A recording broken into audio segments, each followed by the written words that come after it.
Thanks, Kent. Be very brief and open up for questions. Really excited about this great opportunity for our team tomorrow night against East Tennessee State. One final opportunity to get better here before we head into the Christmas break. And we've had 2 good days of preparation. Look forward to another good day today. And I can't wait to take the floor tomorrow night at 7 o'clock. Sheldon, you got an important call coming in. I was trying to turn it off. Nah, Sorry. you're good. All right. Feel free to fire away with any questions. How much, I mean, you got another week to go, but you got some holidays in between. Having this last game before next week, the opener next week, how much can you get done in this week, kind of short week? Well, I think we can get a lot done. I mean, we get so few opportunities to play. I think you've certainly seen some improvement in important areas in our team. We still have a long, long way to go. So these practices are incredibly valuable to us to continue to improve our team, to keep building the relationships within the team and within our program, and try to just build a team that is committed to making continuous improvement as the season goes along. And so we have to take advantage of every film session, every one-on-one player development session, every weight room session, every practice, every game to keep getting better. Yeah, I'm sure part of going back and watching the film on Winthrop, there's some good lessons to be learned, I guess, defensively. When you watched and went over it with the team, just was there anything that's really concerning, or is there quick fixes that you guys noticed in watching that film? Just what was the, I guess, overall takeaway defensively? Glenn, there are a couple things that stand out. Number one, through the first 9 games on the year, we were giving up 6 made threes a game at 26%, which ranked top 10 in the country. The last 2 games, we've given up 18 threes, so 9 a game at 44%. And there's several things contributing to that, whether it's missed switches or poor ball screen coverage, poor one-on-one defense. Those are areas that we have to clean up so we don't give up as many high percentage looks at the basket. It's our job to make the opponent miss those threes, and so we have to make those improvements and get back to guarding the three-point arc the way we were through the first 9 games on the year. In that regard, is it missed assignments, miscommunications? What's the problem? What's the biggest problem? Well, I think it's a combination of all of that. I think communication is definitely an area we have to improve on the defensive end of the floor. We did miss 2 switches on Hightower for Winthrop that led to wide open threes. That just, those are mistakes you can't afford to make, and he made us pay both times. But ultimately, we have to do a better job guarding dribble penetration, because what that does, it puts you in rotations and leads to open catch and shoot rhythm threes, which we just cannot give up as many of those as we did in the game against Winthrop on Saturday.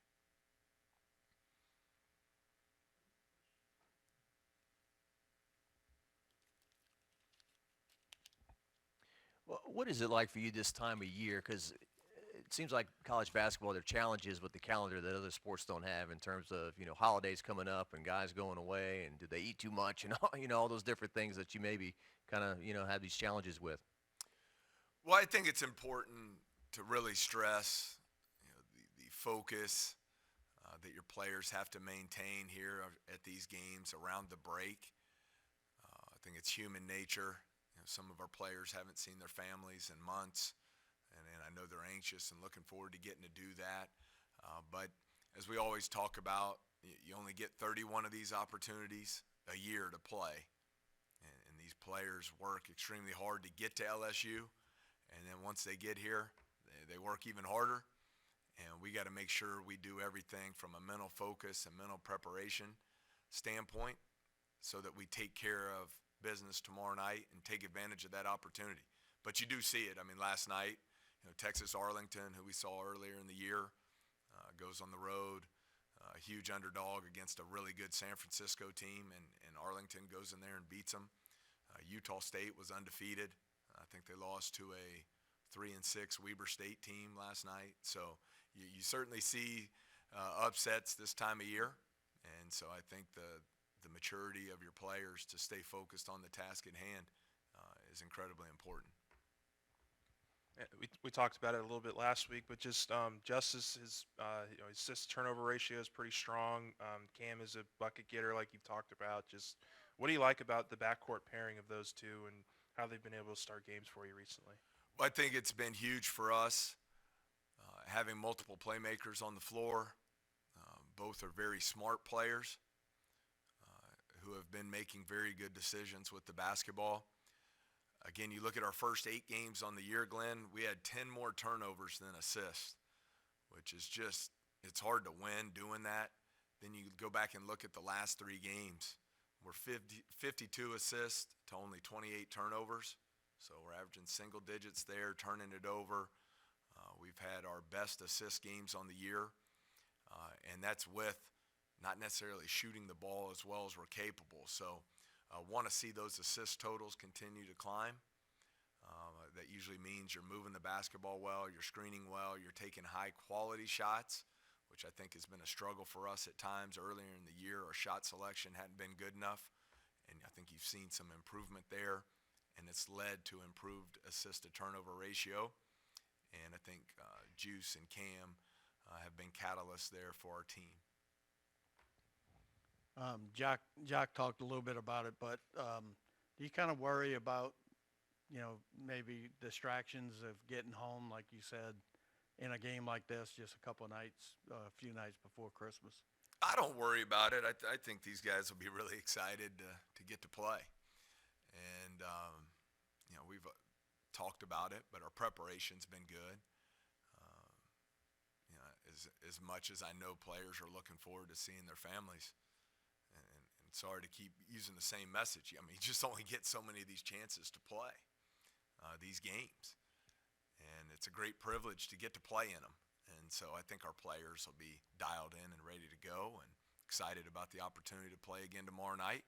Want to continue to build on the things we've made improvement. Assist-to-turnover ratio, our defensive rebounding. To remember, we were giving up 11 offensive rebounds a game heading into Wake Forest. I believe the number in the last 2.5 games, we've given up 13 offensive rebounds total. So we've made great improvement in a lot of those areas. Now we can't make that improvement and sacrifice where we've been good on the defensive end of the floor. So we've spent the last 48 hours trying to make those corrections, and I hope we'll see that tomorrow night against East Tennessee. Non-basketball question. You were talking about the players being away from their families. Is there anything you guys do team bonding wise over the holidays? Any fun idea? Maybe, what is it, the elephant? White elephant or anything like that?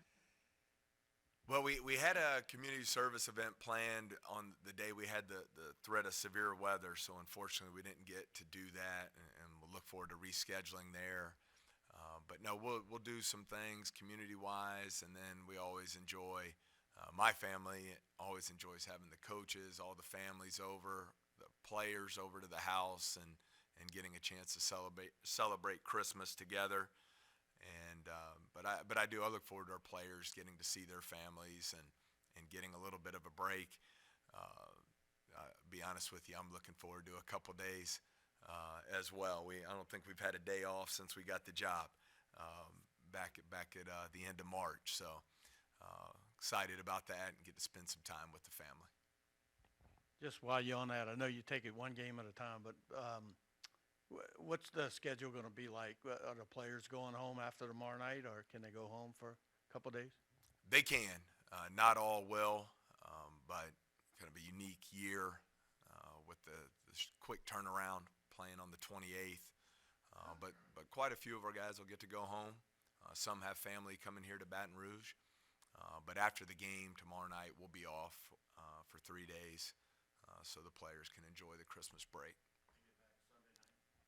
Is that Christmas Day? Yes. We'll be back on the court, Hey, Coach. unfortunately, on Christmas Day. So what have you sort of learned about the scene that sort of surprised you through these first 11 games with conference play almost starting up pretty soon?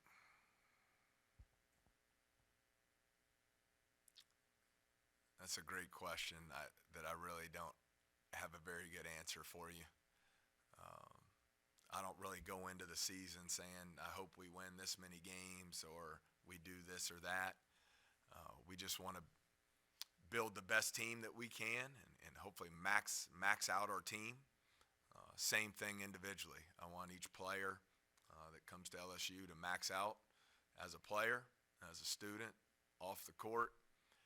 So I don't really have any set expectations. I hope we do this. I hope we do that.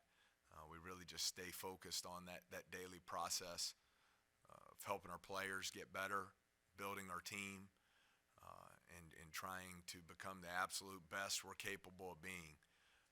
So it's been very challenging, starting a program over from scratch, but it's been a lot of fun as well. And we certainly have a long, long way to go. But the thing I'm most pleased with has been the buy-in of the players, their daily commitment to come to work and get better and want to improve and want to find different ways to win games. And so I hope those are things we'll be able to continue to build on as the season goes along.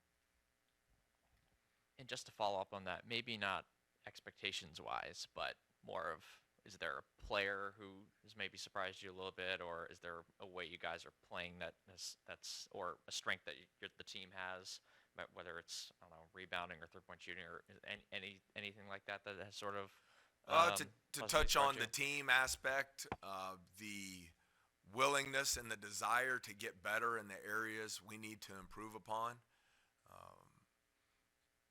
I've enjoyed that about this team. I think you look through the first 8 games, as I mentioned, our assist to turnover ratio was very poor.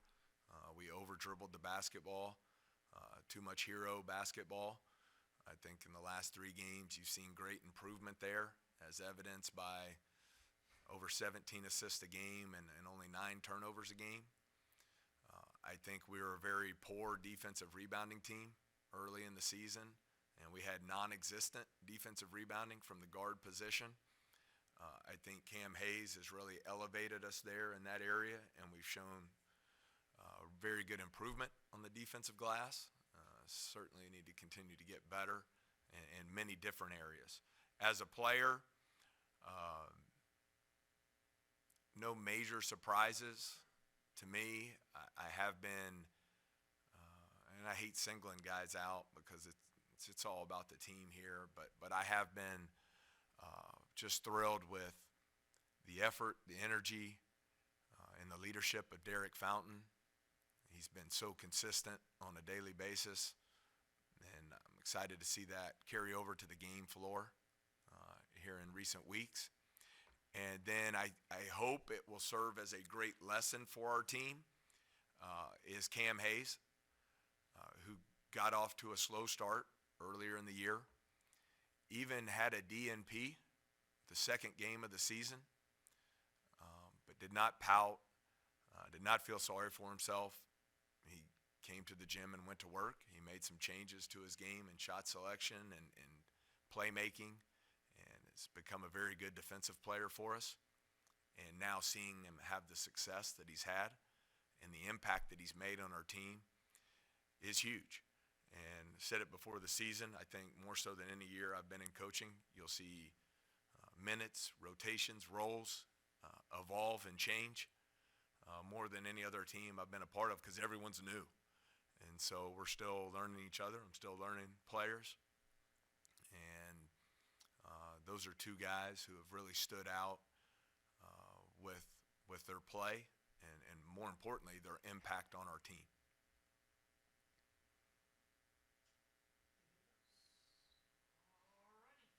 Okay, thank y'all so much. See you tomorrow night.